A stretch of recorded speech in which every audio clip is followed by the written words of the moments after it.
Members देखो, market में बहुत सॉलिड तेजी थी आज के दिन के अंदर। मार्केट सस्टेन किया 24,000 के ऊपर, इवन 2400। अब देखो, स्टिल क्वेश्चन आता है कि सर पुल बैक होगा कि नहीं होगा। क्या वार खत्म हो चुकी है? क्या क्रूड ऑयल यहां से ऊपर जा सकता है? और टीसीएस में क्या हुआ? क्योंकि समझ में नहीं आ रहा बहुत सारे लोगों को कि भाई रिजल्ट तो अच्छे थे, फॉल क्यों किया? और क्या आईटी स्टॉक्स में रैली नहीं होगी? मैं सब डिस्कस करूंगा, वीडियो अंत तक देखिएगा ना, ठीक है? और आपकी क्वेरी से कमेंट जरूर करना। एंड देखो, मैं क्रिप्टो के अंदर लाइव आने वाला हूं, अगर इंटरेस्टेड है यहाँ पे आ जा सकते हैं। Smart money moves bye market में कुछ स्ट्रेटेजी सिखाऊंगा, आप डेमो अकाउंट के अंदर यूज कर सकते हैं अगर आप इंटरेस्टेड है तो, ठीक है? तो ये चैनल में जरूर जाके ज्वाइन कर लेना, यहाँ पे अपडेट कर दूंगा, ठीक है? चलिए, देखो, शॉर्ट एंड सिंपल में मार्केट का जो पुल बैक था बहुत स्ट्रांग है। सीरियसली मजाक नहीं कर रहा हूं। मैं एक्सपेक्टेड नहीं कर रहा था कि आज मार्केट का पॉजिटिव मोमेंटम आएगा। मैं ये एक्सपेक्टेड कर रहा था कि मार्केट साइडवेज रह सकता है, ठीक है? वीकली चार्ट देखोगे तो उसने बहुत स्ट्रांग लूजिंग दी है। ये स्टिल पॉजिटिव साइन है वीकली चार्ट्स के अंदर, ओके? एंड मंथली अगर बात करें जाए तो मंथली में मार्केट ने बहुत अच्छा रिबाउंड किया है। हालांकि स्टिल 24,400 का रेजिस्टेंस है, बट स्टिल बहुत अच्छा रिबाउंड किया है। अब इससे स्ट्रॉन्ग रिबाउंड जो किया है वो मिड कैप इंडेक्स ने किया है। मिड कैप इंडेक्स या स्मॉल कैप इंडेक्स देखोगे, स्पेशली स्मॉल कैप, उसने तो देखो यहाँ पे प्रीवियस मंथ का भी हाई तोड़ दिया, ठीक है? यानी कि मार्केट में जो छोटे स्टॉक्स है, छोटी कंपनीज है, वो ज्यादा स्ट्रॉन्ग रिबाउंड कर रही है, ओके? सो ये बहुत पॉजिटिव साइन है। हालांकि एफआई तो सेलिंग कर रहे हैं। आज एफआई ने बाइंग की है, जिनको नहीं पता है बताना चाहूंगा, देखो आज एफआई ने बाइंग की, छोटी सी बाइंग है, बट अभी तक एफआई ने सेलिंग की थी, ठीक है? स्टील अगर मिड कैप रिकवर करे ना स्मॉल कैप, तो ये बहुत अच्छे पॉजिटिव सिग्नल्स माने जाते हैं मार्केट के लिए, ओके? तो आप सिर्फ इतना समझो कि मार्केट ने ये जो वार का सिचुएशन है उसको पचा लिया है।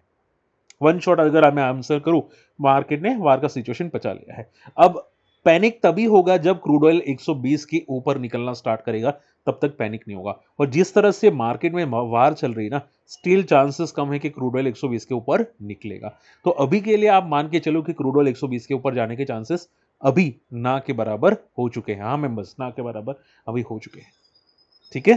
सो कंफ्यूज मत होना। आई होप मैं आपको ज्यादातर चीजें क्लियर करने की कोशिश कर रहा हूं, ठीक है? चलिए, अब फटाफट बात करते हैं। अब देखो, यहां पे कुछ स्टॉक डिस्कस कर लेते हैं, पहले वो सुन लो क्योंकि इंपॉर्टेंट है, फिर मैं आपको निफ्टी का अगला पॉइंट बता देता हूं यहां पे, ठीक है? देखो, वीडियो को एटलीस्ट लाइक कर देना, बहुत मेहनत करते हैं आप लोगों के लिए, ठीक है? तो सपोर्ट कर देना एटलीस्ट। ग्रो की बात करते हैं। देखो, ग्रो ने आज बहुत अच्छे मोमेंटम किया था, और जिनको नहीं पता भी, आई थिंक लाइफ हाई को देखो, यहाँ पे ऑल टाइम हाई को क्रॉस किया इस बंदे ने ग्रो के अंदर। मुझे किसी ने कमेंट किया था कैसा ग्रो कैसा है, ग्रो कैसा है, तो उस टाइम पे ग्रो किया था साइडवेज था, ज्यादा फॉल नहीं किया था फॉलिंग मार्केट में, बट साइडवेज था। मैं हमेशा आपको चीज एक सिखाता हूं कि जब भी कोई कंपनी साइडवेज होती है फॉलिंग मार्केट में, वो डेफिनेटली पॉजिटिव है, बट स्ट्रॉन्ग तभी बनती है जब मार्केट रिकवर के साथ साथ वो स्टॉक भागने की कोशिश करता है, ठीक है? मूव करता है। तो इसने क्या किया, ये पूरे दिन साइडवेज था, पूरा महीना मार्च मंथ, और जैसे ही अप्रैल मंथ में रिकवरी आई, ये भाई लाइफ हाई को क्रॉस कर गया। सो ये सभी चीजें बताती है कि भाई बंदे में बहुत दम है। हाँ, बंदे में बहुत तगड़ा दम है ग्रो के अंदर, ओके? तो मोरल द स्टोरी क्या है? हाँ, ब्रेकआउट हुआ है इसका, ठीक है? आप मैं देखो रिकमेंडेशन तो नहीं कर सकता, अभी जानते हैं, मैं भी जानता हूँ, ठीक है? मेरा एक स्ट्रेटजी होता है जो आप ऐसा हो तो रडार पे रखना चाहिए, रख सकते हैं, कि जब भी फॉलिंग मार्केट में कोई फॉल नहीं करता और ब्रेकआउट के साथ ब्रेकआउट करता है तो वो पॉजिटिव साइन होते हैं।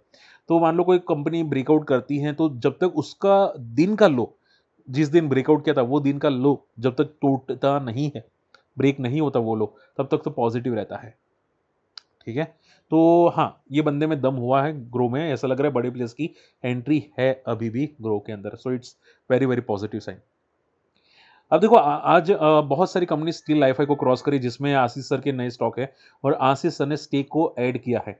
आशीष सर, जिनको नहीं पता, ये बड़े प्लेयर है, लाइक राकेश झुनझुनवाला, इनका भी करोड़ों का पोर्टफोलियो है। आई थिंक अगर 4-5 हज़ार करोड़ का पोर्टफोलियो है, अगर मैं गलत नहीं हूं तो यहाँ पे, ठीक है? तो आप देखोगे एस जी फिंसो, एरोफ्लेक्स, दो कंपनी के अंदर स्टेक ऐड किया है। अगर मैं एरोफ्लेक्स की बात करने जाऊं यहाँ पे, तो आप देखोगे सी एरोफ्लेक्स बहुत छोटी कंपनी है, मार्केट कैप छोटा है, और ये सर सभी छोटी कंपनी में ज्यादा फोकस करते हैं। तो इसका रेजिस्टेंस 260 का अभी कहाँ है पे पता नहीं, यहाँ पे लिखा होगा तो पता नहीं, बट इसका बहुत अच्छा रेजिस्टेंस है, ठीक है? अगर ये रेजिस्टेंस ब्रेक करता है 260 से लेकर 280, तो ये बहुत अच्छा ब्रेकआउट हो सकता है, ठीक है?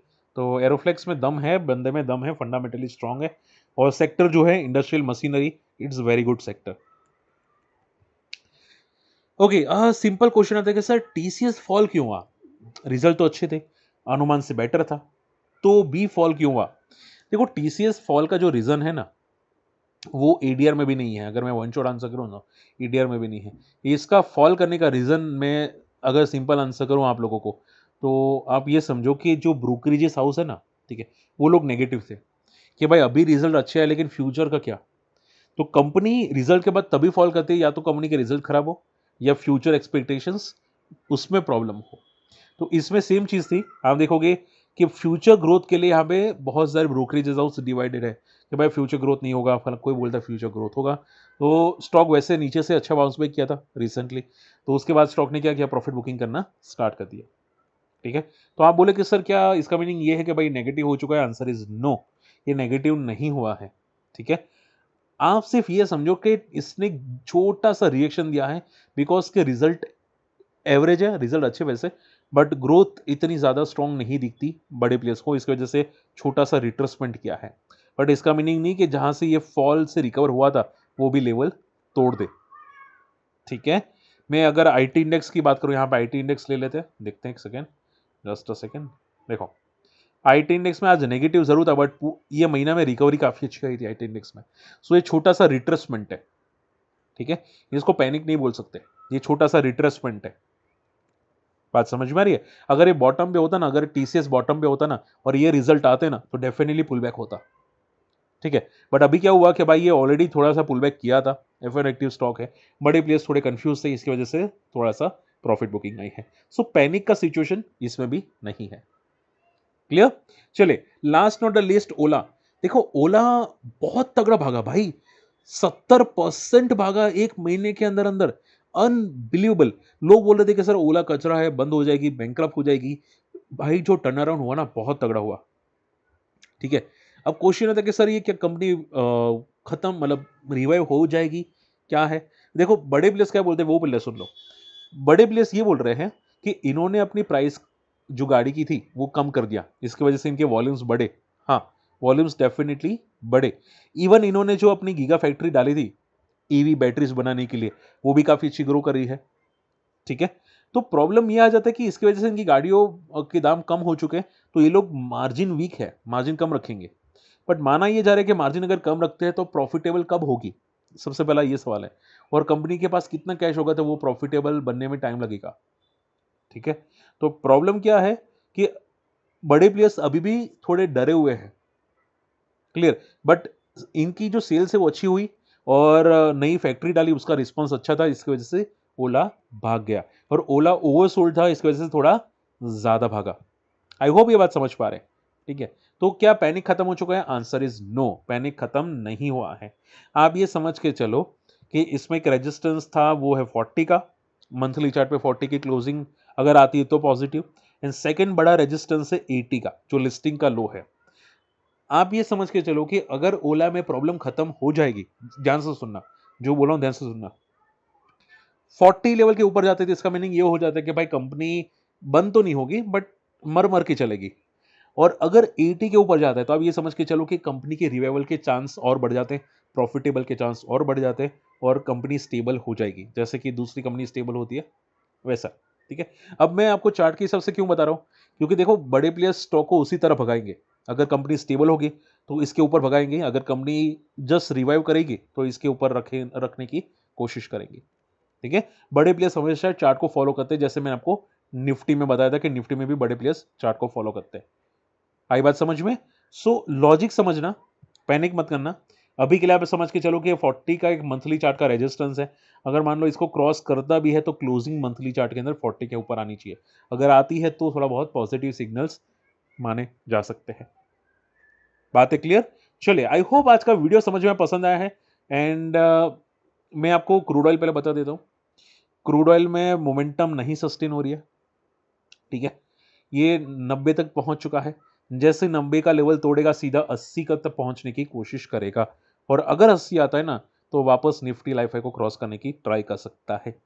ठीक है, और अगर 80 पे नहीं आता तो आप ये समझ के चलो कि अभी क्रूड ऑयल फिर 90 से 110 के बीच में टाइम पास करेगा। तो दोनों में से एक चीज़ हो सकती है, ठीक है? तो ट्रेंड तभी होगा जब 90 को ब्रेक करेगा या 110 को ब्रेक करेगा। तब तक आप ये समझ के चलो कि मार्केट भी साइडवेज रहेगा और क्रूड ऑयल भी साइडवेज रहेगा। जब क्रूड ऑयल 90 को ब्रेक करेगा तब मार्केट बूम करेगा। क्लियर? आई होप ये चीज़ें समझ में आ चुकी हैं। और हाँ, मार्केट की करंट वीक की क्लोजिंग बहुत स्ट्रांग है, so it's positive sign. Current week के लिए तो पॉजिटिव है, नेक्स्ट वीक के लिए देखेंगे, ठीक है? चलिए, होप आज का वीडियो पसंद है। वीडियो शेयर करना, चैनल सब्सक्राइब कर लेना। एटलीस्ट कुछ समझे हैं तो भाई सपोर्ट कर लेना, ओके? फ्री टेलीग्राम चैनल को ज्वाइन करना और हमारी कम्युनिटी में आना चाहते हैं।